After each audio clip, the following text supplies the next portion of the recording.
Hi friends, how are you? Yes, నిన్న Sunday మేము లాల్ బజార్ నుంచి తిరుమలగిరికి నడుచుకుంటూ వస్తున్నామండి. నేను జువాల్ సార్ మ్యాథ్స్ టీచర్. అలా వస్తుంటే చిన్న జల్లు పెడుతుంది. దగ్గరలో ఆగుదామని పక్కన ఆగుమండి.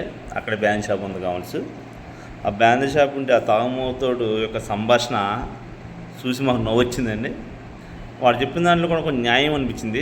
తాగుమోతోళ్ళు ఈ ప్రపంచంలో కరెక్ట్గా మాట్లాడతారు, రియాలిటీ ఉంటుంది, వాళ్ళ యొక్క కండిషన్ బాగుంటుంది అనే ఉద్దేశంతో నమ్మానండి వరకు చెప్పిన తాగుమోతల గురించి. ఇప్పుడు కూడా చూసి నేను నిజమే అనుకున్నాను.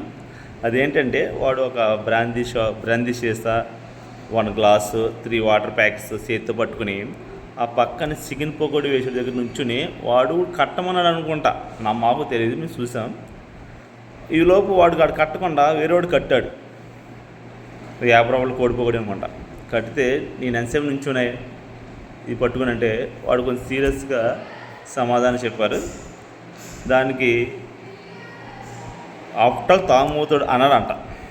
వీడు అన్నాడు, ఆఫ్టర్ తాగుమోతాడు అంటావా అని గట్టిగా వేసుకున్నాడు.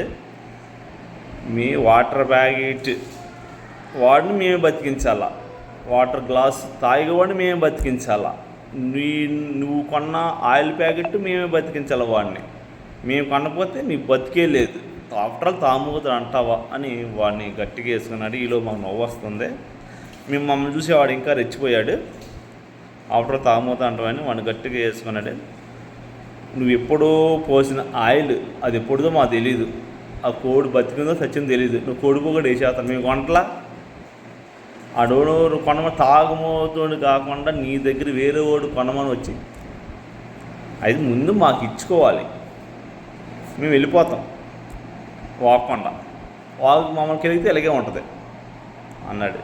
మరి నిజంగా వాడు ఇంకో లాస్ట్ ఇంకో మాట అన్నాడండి, రాష్ట్రానికి వచ్చే ఎక్కువ బడ్జెట్ ఎక్కువ ఆదాయం మా తాగుమోతుల నుంచే వస్తుంది.